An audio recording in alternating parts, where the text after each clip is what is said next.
Assalamualaikum warahmatullahi wabarakatuh dan salam sejahtera. Kami ingin membentangkan tajuk implikasi penyalahgunaan gadget terhadap nilai kepribadian Muslim. Sebelum itu, kami ingin memperkenalkan diri kami dahulu. Assalamualaikum warahmatullahi wabarakatuh. Nama saya Nur Syahira binti Hairuddin, nombor matrik terakhir F2066. Assalamualaikum warahmatullahi wabarakatuh. Nama saya Nur Anis Fitri binti Yahya. Nombor matrik saya 17DHF18F2078. Nama saya Anis Nabila binti Hazin, nombor matrik F2997. Assalamualaikum warahmatullahi wabarakatuh. Nama saya Aida Aina binti Samsuri, last matrik number 2076. Assalamualaikum, nama saya Muhammad Dennis Haziq bin Muhammad Rafizi, matrik nombor 1020. Assalamualaikum warahmatullahi wabarakatuh. Nama saya Muhammad Akmadeni bin Suhaimi, nombor matrik terakhir F2068. Pengenalan. Gadget adalah suatu peranti memiliki tujuan dan fungsi spesifik yang berguna pada umumnya diberikan terhadap sesuatu yang baru. Contohnya komputer. Komputer merupakan alat elektronik yang memiliki pembaharuan berbentuk gadget iaitu laptop, notebook atau netbook, dan telefon rumah merupakan alat elektronik yang memiliki pembaharuan berbentuk gadget iaitu telefon bimbit dan telefon pintar. Yang pertama ialah memperlancarkan komunikasi. Manfaat utama sebuah gadget adalah mempermudah atau memperlancarkan komunikasi. Contohnya, memperlancarkan komunikasi dengan seseorang tidak kira dekat maupun jauh beribu batu.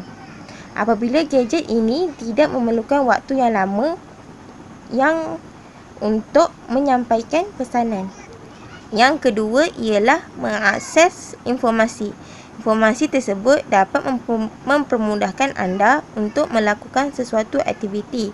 Contohnya, jika anda sebagai mahasiswa, informasi tersebut boleh berupa update berita tentang program-program kampus dan perkembangannya. Yang ketiga ialah gaya hidup.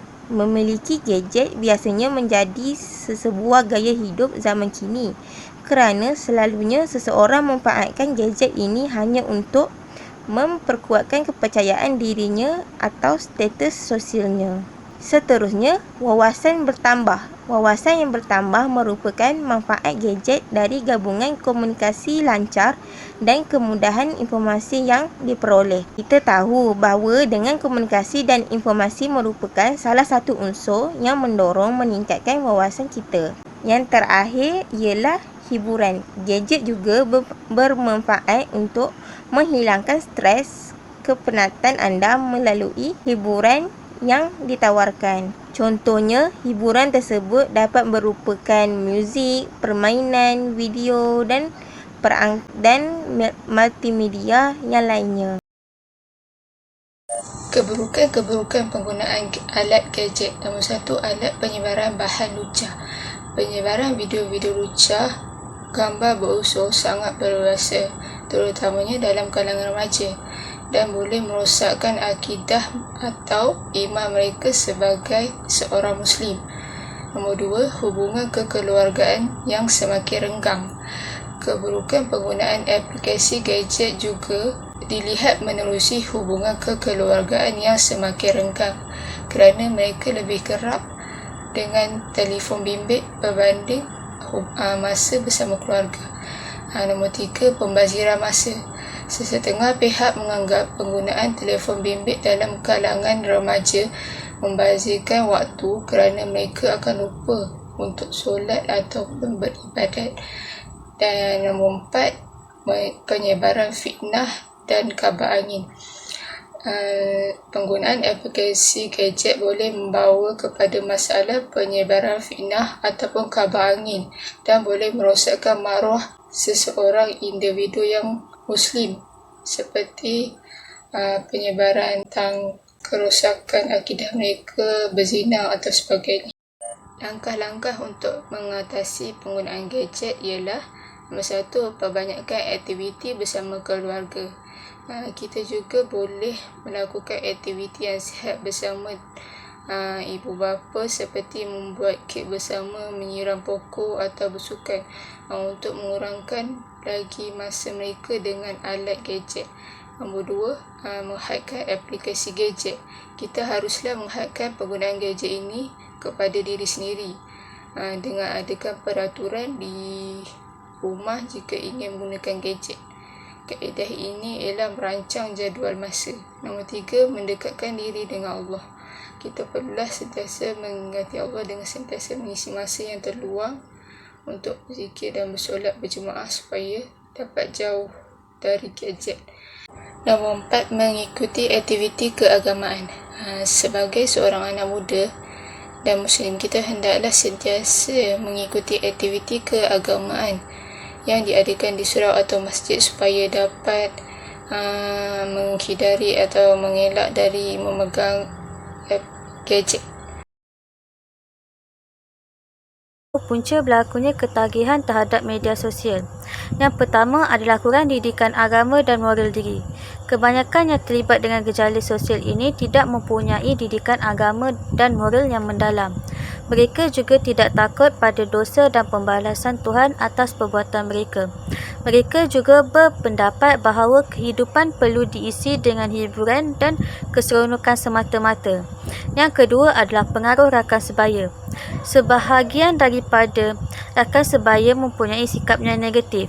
Oleh itu, individu mudah terikut-ikut dengan sikap rakan mereka. Apabila bersama rakan, mereka cenderung untuk melakukan perkara yang tidak berfaedah. Yang ketiga adalah sikap tidak mengambil berat oleh ibu bapa. Sikap ibu bapa juga menyebabkan masalah ini berlaku. Ada segelintir ibu bapa yang terlalu sibuk sehingga anak-anak mereka terabai. Hal ini menyebabkan mereka melakukan perkara yang tidak berfaedah untuk menghilangkan bosan dan juga mereka melakukan hal ini untuk mendapatkan perhatian ibu bapa. Yang keempat adalah mendapat hiburan secara percuma. Individu lebih gemar untuk menghabiskan masa menonton video di media sosial berbanding di luar kerana kos yang tinggi. Selain itu, fenomena penekstriman video yang semakin mendapat perhatian dan bakal menjadi bentuk hiburan menggantikan hiburan TV. Hal ini perlu diberi ruang untuk berhibur dengan cara lain agar mereka tidak terpengaruh dengan alam maya. Dan yang terakhir adalah tekanan realiti hidup. Cara mengatasi penyalahgunaan gadget. Tetapkan matlamat bila anda boleh menggunakan gadget. Menentukan penggunaan gadget pada waktu-waktu tertentu sahaja. Jadikan gadget sebagai ganjaran untuk anda setelah selesai tugasan rumah atau pekerjaan anda. Yang kedua, jangan membawa gadget ke tempat tidur. Lampu yang dipancarkan oleh gadget anda boleh mengganggu tidur anda jika digunakan dalam masa 2 jam sebelum tidur. Yang ketiga, gantikan penggunaan gadget dengan aktiviti yang sihat. Jika anda bosan, keinginan untuk menggunakan gadget semakin tinggi. Lakukan hal lain yang lebih sihat untuk mengisi masa lapang anda seperti bersenam, membaca buku dan lain-lain. Yang keempat, buang aplikasi media sosial di telefon. Anda boleh memeriksa akaun media sosial anda dengan menggunakan komputer daripada telefon bimbit. Dengan itu, anda tidak akan banyak masa dengan gadget. Ini adalah hadis-hadis yang berkaitan. Yang pertama, bila lelaki menggunakan gadget untuk melihat wanita dan wanita menggunakan gadget untuk melihat lelaki yang tidak halal serta perilaku keji lain, maka hal ini termasuk perilaku zina. Sebagaimana sabda Rasulullah SAW dalam Sahih Muslim hadis nombor 6754 yang diriwayatkan dari Abu Hurairah radhiyallahu anhu, yang bermaksud telah ditentukan atas anak Adam bahagian zinanya. Ia akan mendapatnya dan tidak bisa dihindari. Zina kedua mata adalah memandang. Zina kedua telinga adalah mendengar. Zina lisan adalah berbicara. Zina tangan adalah memegang wanita yang bukan mahram. Zina kaki adalah melangkah. Zina hati adalah berkeinginan dan berangan-angan, dan kemaluanlah yang membenarkan dan mendustakan semua itu. Yang kedua adalah fitnah yang ditimbulkan gadget sangatlah besar dan berbahaya berhubung ia adalah dalam genggaman orang dewasa dan mahupun anak kecil. Ada di rumah mereka siang dan malam. Kepedulian para ayah dan siapa sahaja yang mempunyai kekuasaan khusus terhadap keselamatan orang-orang yang berada di bawah tanggungjawab mereka dari penyalahgunaan gadget untuk tujuan buruk adalah wajib ain berdasarkan firman Allah Azza wa Jalla yang bermaksud, hai orang-orang yang beriman, peliharalah dirimu dan keluargamu dari api neraka yang bahan bakarnya adalah manusia dan batu. Penjaganya adalah malaikat-malaikat yang kasar, keras dan tidak mendurhakai Allah terhadap apa yang diperintahkannya dan selalu mengerjakan apa yang diperintahkannya. Untuk Muslim, umat Islam boleh membuat turun aplikasi Muslim yang akan mengingatkan umat Islam yang sudah masuknya waktu untuk solat fardu. Yang kedua, umat Islam juga boleh turun aplikasi Al-Quran yang untuk umat Islam mengaji di mana sahaja mereka berada. Yang ketiga, umat Islam juga boleh menggunakan gadget untuk mendakwah secara online seperti memaknai video dakwah di media sosial dan memaknai hadis dan mengingatkan umat Islam untuk mengamalkan sunnah Nabi. Saya akan menerangkan tentang kebaikan gadget atau aplikasi yang memberi manfaat untuk pengguna Muslim. Dasar yang ada di sini adalah MySolat. MySolat ini ialah aplikasi yang disediakan oleh kerajaan Malaysia untuk orang Muslim. So, aplikasi ini dia menyediakan waktu solat, info-info yang terkini berkaitan dengan ibadah solat, menyatakan lokasi masjid-masjid berdekatan untuk tujuan menunaikan solat. Ia memudahkan untuk pengguna-pengguna guna untuk cari masjid-masjid terdekat. Lagi dia menyediakan ayat-ayat suci Al-Quran, audio untuk memperbetulkan tajwid pembaca. Lagi satu, ia menyediakan takwim solat, maknanya ada waktu-waktu solat. Menyediakan artikel panduan seperti panduan solat ketika dalam pesawat, contoh. Itu contohnya, antara salah satu contoh. Contoh di antara aplikasi masa kini memberi manfaat dan memberikan kebaikan kepada pengguna-pengguna Muslim. Yang pertama adalah One Path Network. Aplikasi ni dia menyediakan video-video terkini mengenai kerohanian, pendidikan, berita tentang Al-Quran, Nabi, masyarakat dan sejarah. Kat sini kira adalah tempat yang kita boleh tengok dakwah-dakwah secara international. Dua dan Azkar ni menyediakan banyak koleksi doa dan mengingati Allah dari pelbagai buku dan laman web. Ia menyediakan sumber-sumber laman web yang untuk kita terapkan untuk penggunaan dan kebaikan dan manfaat kita juga. Yang ketiga adalah Quran Companion. Aplikasi ni dia ada teknik permainan yang disokong secara saintifik yang dijadikan sebagai penghafalan Al-Quran yang berkesan. Lagi satu, dia ni dengan cara sosial dan agak menyeronokkan. Ciri-ciri pintar dia membuatkan kita rasa bermotivasi dan ada tujuan untuk menghafal. Dan contoh yang keempat adalah Learn Quran Tajwid.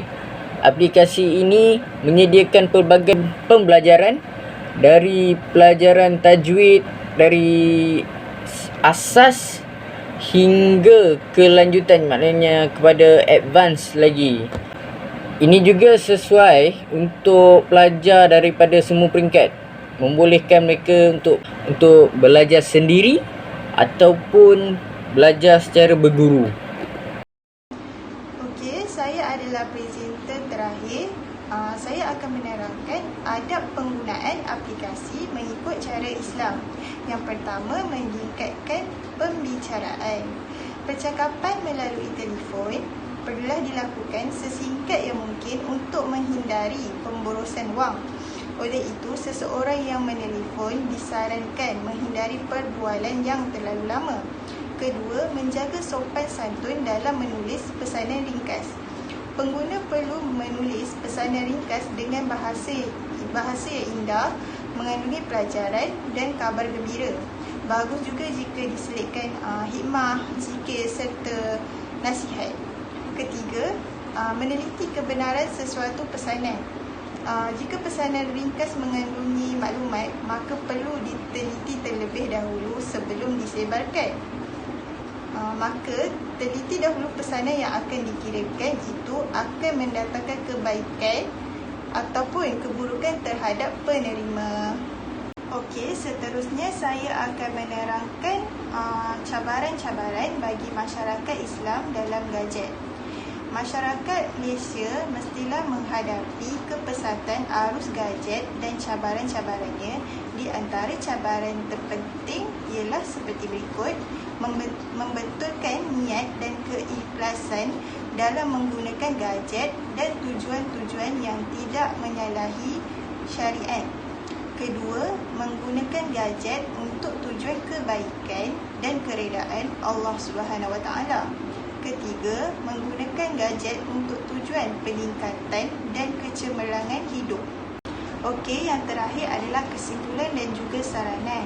Kesimpulannya, banyak dampak positif yang didapat dari penggunaan gadget seperti menjadikan perhubungan menjadi lebih mudah dan praktik dari segi komunikasi, menambah banyak kawan dari segi sosial dan lain-lain lagi. Gadget juga memberikan dampak negatif seperti dapat menyebabkan kerabunan, memudahkan rasa nasionalisme dan lain-lain lagi. Saranan yang dapat saya berikan adalah kita sebagai manusia yang beradab dan berpendidikan harus memanfaatkan gadget dengan sebaik-baiknya. Gadget hanyalah suatu alat yang memudahkan kita dalam melakukan sesuatu perkara. Bukanlah sebuah alat yang harus kita junjung tinggi. Itu sahaja daripada saya. Sekian, terima kasih. I need your halal loving. I need your halal loving.